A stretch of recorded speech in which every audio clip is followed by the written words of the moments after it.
Hello, everyone. I'm Miriam Kraus from Whitaker Center. I'm so glad you're here. We're going to wait just a few minutes so that we get everybody on the live stream before we get started. So we'll just hang out for a few minutes here while we're waiting for everyone to join us. Thank you all for joining us today.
Hello, everyone. I'm Miriam Kraus from the Whitaker Center. We are going to get started in just a few minutes. Thank you for joining us today. We're just waiting for all the folks to get on so we are all together when we are doing our experiments. So just another few minutes and we will get started.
Hi everyone, it's Miriam from the Calving Corner. Now we would wish we were at Farm Show showing you the cows and the baby calves, and unfortunately this year we can't do that.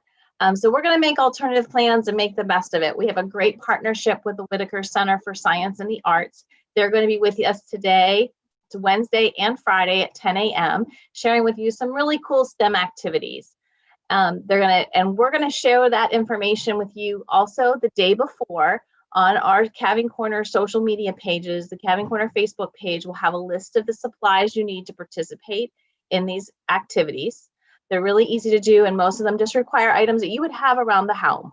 So we're excited that you're participating with us on that. I wanted to fill you in on some other plans for the Calving Corner. Since we can't bring cows to the farm show and have you get to see them in person, our farmers are going to help us out. So tomorrow, the Bollinger family from Meadow Spring Dairy in Lidditz, Pennsylvania, will be live streaming directly from their farm every hour on the hour. We do have it up on our social media, but there is some information what they're going to be showing us. It's going to be items from around the farm, from feeding calves to milking the cows to talking about some of the environmental stewardship decisions that they make on their farm and the technology that they use.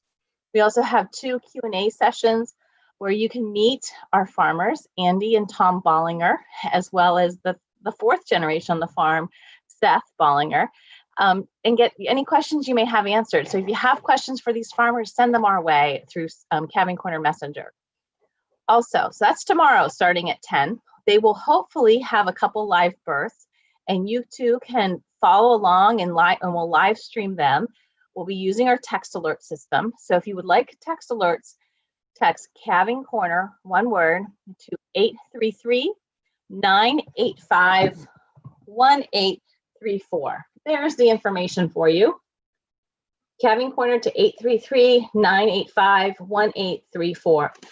And one more date to mark on your calendar. Next Tuesday, January 19th, we'll be working with the Hoover family of Brook Corner Holsteins in Lebanon, Pennsylvania. And the Hoovers will be live streaming from their farm starting at 10 a.m. that day. And we hope to do it all day long till about 5 or 6 at night. So again, hope you can join us as we make the best of this virtual farm show. And I'm going to turn it over to the Whitaker Center for Science and the Arts and their first STEM activity of the week.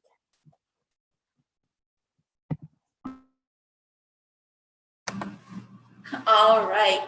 Hello, everyone. I am Miriam Kraus. I'm the early childhood educator here at Whitaker Center for Science and the Arts. If you don't know us, we are located in downtown Harrisburg, and we have a science museum. We have a performing arts theater, as well as a cinema. So you can come to us to see science documentaries and an occasional Hollywood movie. You can come to see performances, live shows, music and art. You can also come to us to see our beautiful science center covering 2 floors with lots and lots of hands-on activities. I'm so glad you're joining us today. We are going to do some dairy science experiments today. And we're going to do our color explosion experiment. Before we get started, I want to make sure that everybody has the supplies and materials you're going to need. So I'm going to go through what I've got on my table. I have some trays underneath where I'm going to be working because I know I'm a messy scientist. So you can use a cookie sheet, you can have a tablecloth on your table, you can do a bunch of different things to make sure that your science doesn't get too messy.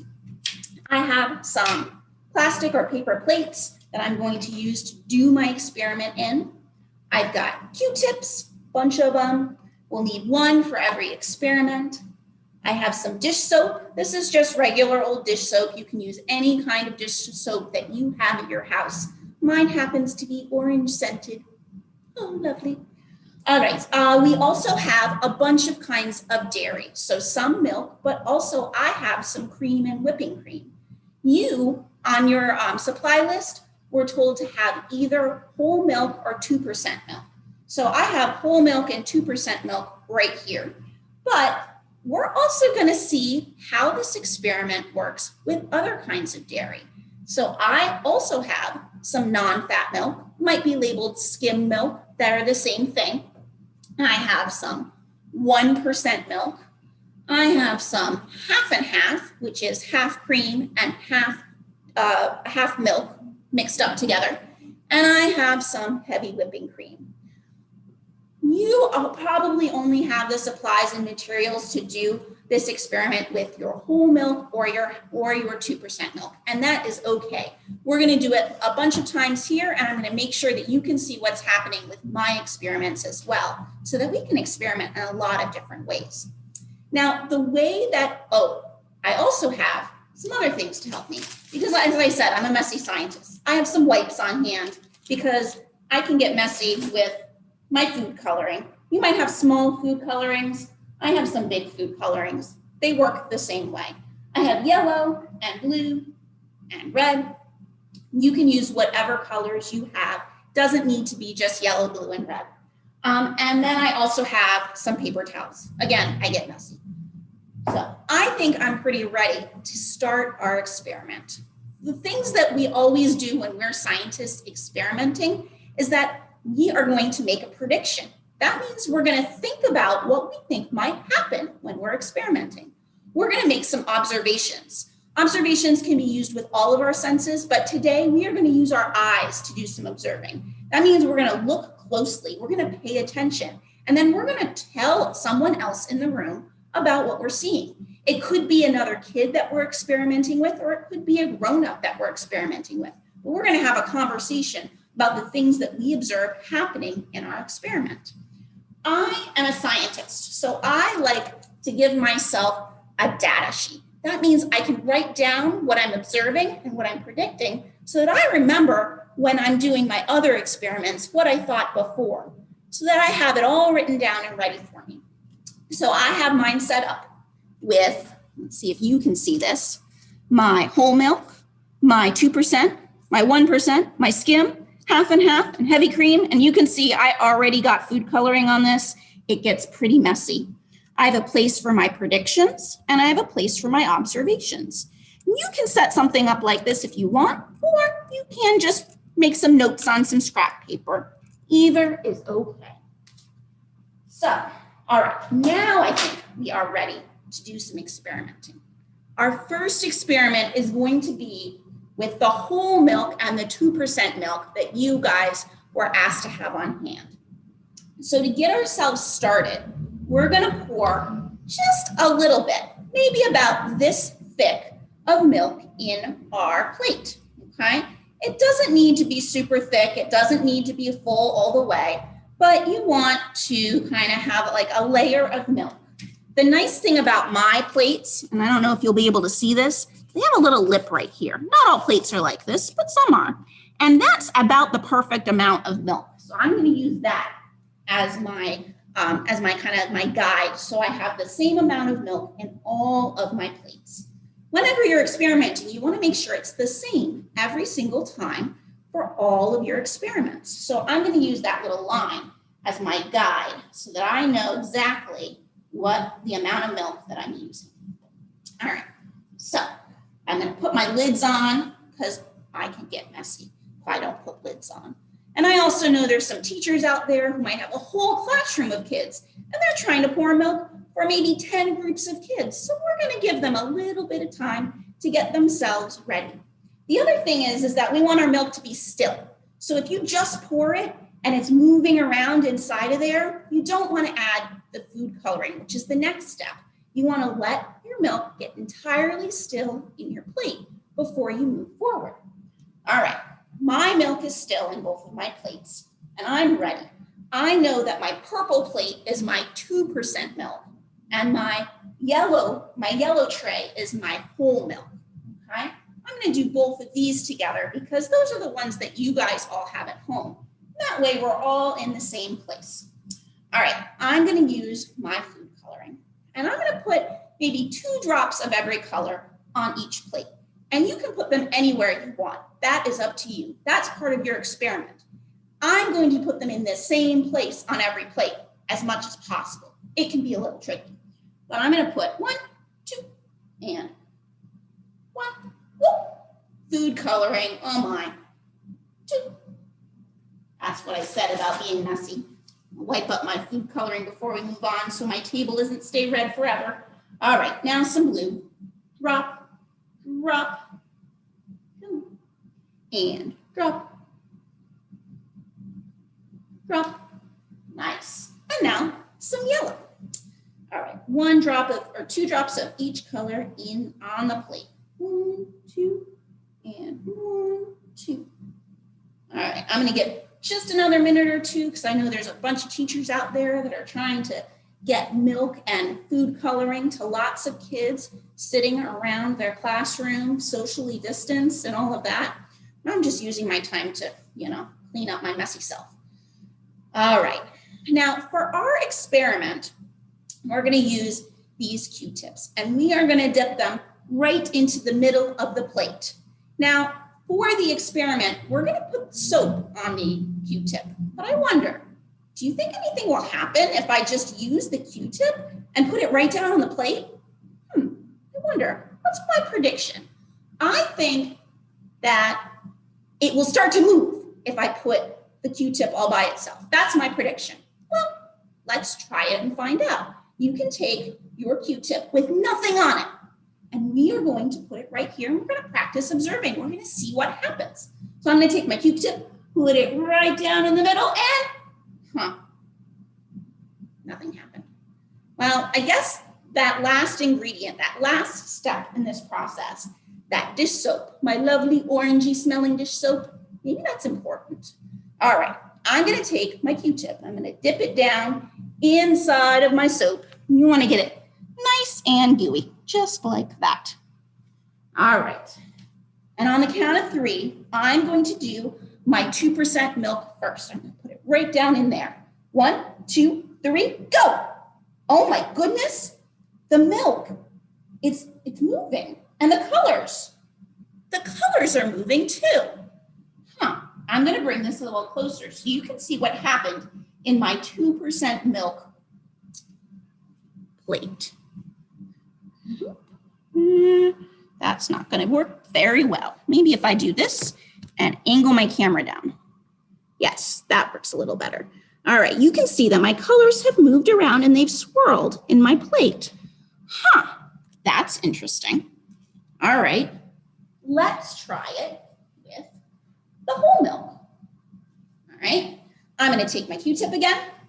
I'm going to do it the exact same way. I'm going to dip it right into my soap. I'm going to get a good amount of soap, and on the count of 3, I'm going to put it right down in the middle of my whole milk with the colors. 1, 2, 3, right down in there.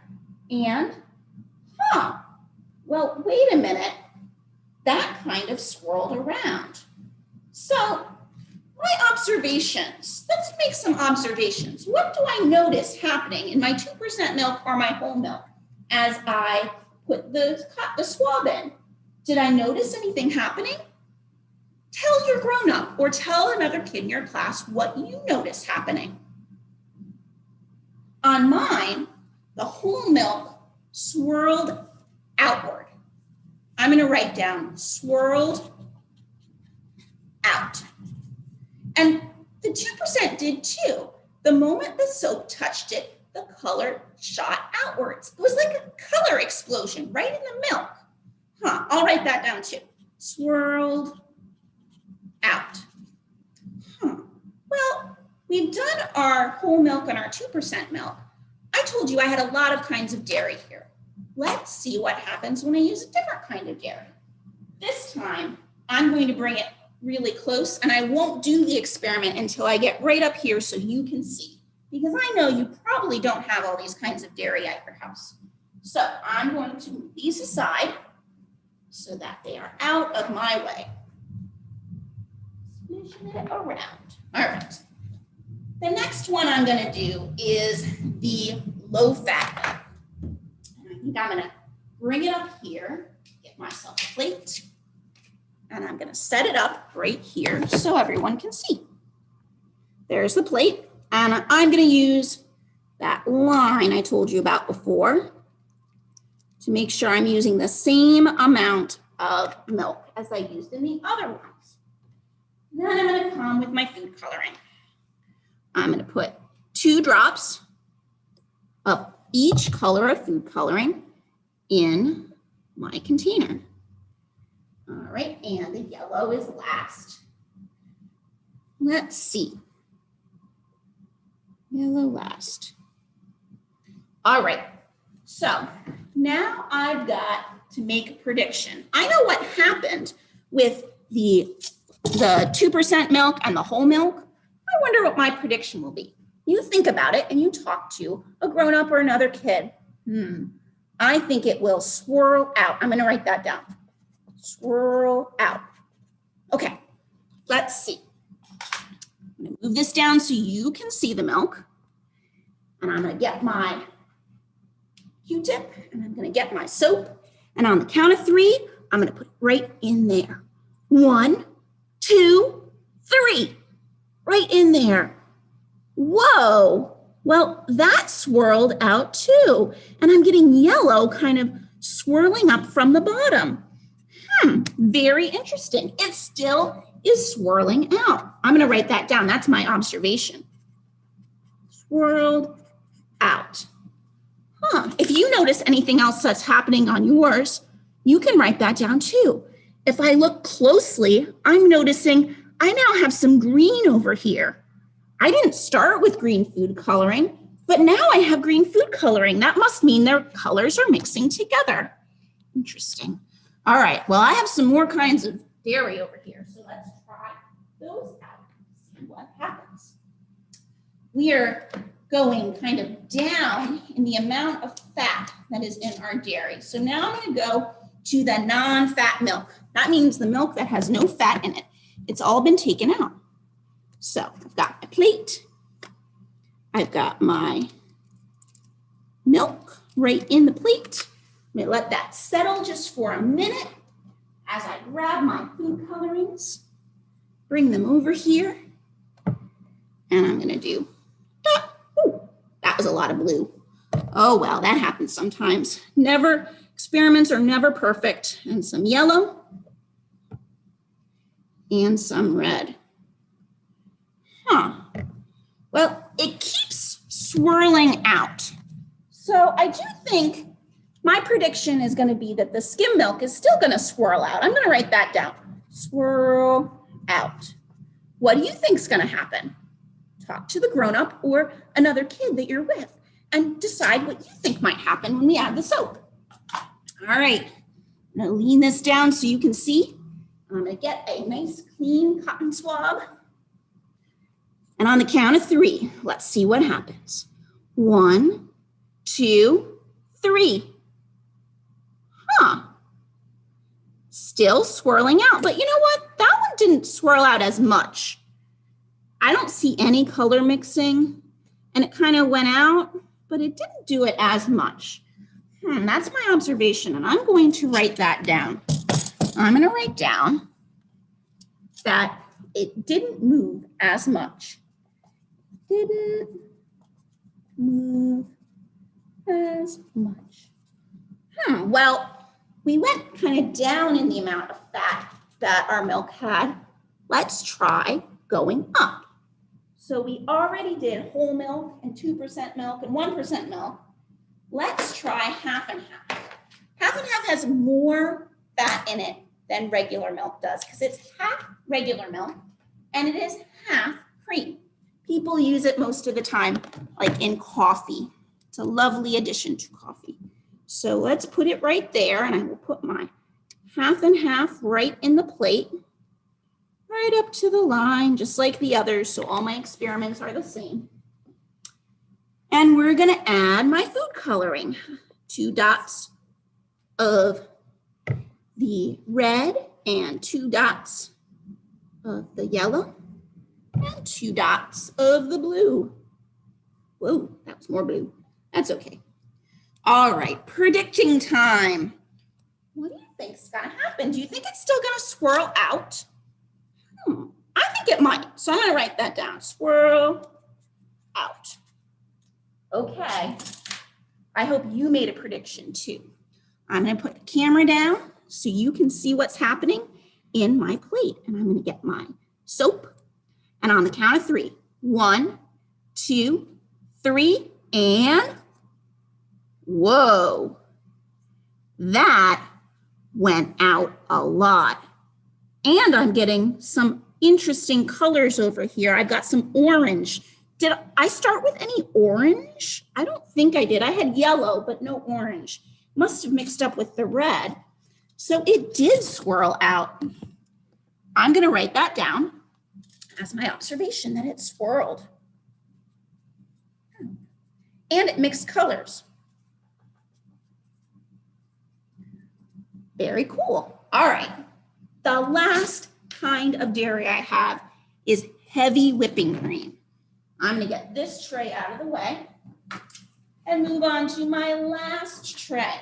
I'll get my tray and my plate and my heavy whipping cream. I'll tilt this down so you can see. Here we go with the heavy whipping cream. Again, I'm going to fill my tray to the same line so that I make sure that I'm doing it the same way every time.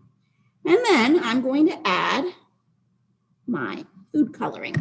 Some blue, some yellow, and some red. On the count of 3, I'm going to add my soap. But one last prediction. I still think this is going to swirl out. Let's write that down. I think this amount of fat, because this has more fat than the heavy whipping cream, or than the half and half did. So I think it's still going to work. All right, the count of 3. 1, 2, 3. Wait a minute. Did anything happen? No, nothing's happening. I'm observing absolutely no swirling out and no color mixing. Well, maybe the heavy cream has too much fat in it. So I'm going to write down my observation. No color mixing and no swirling out. It didn't even swirl out as much as the skim milk did. It didn't move much at all. That's really interesting. Now, the reason that this works is because the soap molecules and the fat molecules, they cling together. And those soap molecules push the fat molecules, and that moves the food coloring around through the milk and pushes it out and swirls it up. So generally, the more fat you have, the more this works. But you get too much fat, it's like a whole bunch of sumo wrestlers in a room, and they can't move anywhere because they're all just kind of stuck there and they can't go anywhere, stuck together. Boys and girls, I want you to try to find some other liquids in your house that might have some fat in them. So it could be like a yogurt smoothie, or it could be an almond milk or another nut milk. And I wonder if they will do the same thing that normal regular milk does when you add the food coloring in the soap. Try the experiment out at home, and I'm so glad that you came to join me today at Whitaker Center to do some experimenting and to see some dairy science in action. Thanks so much for joining us today. Bye, everyone.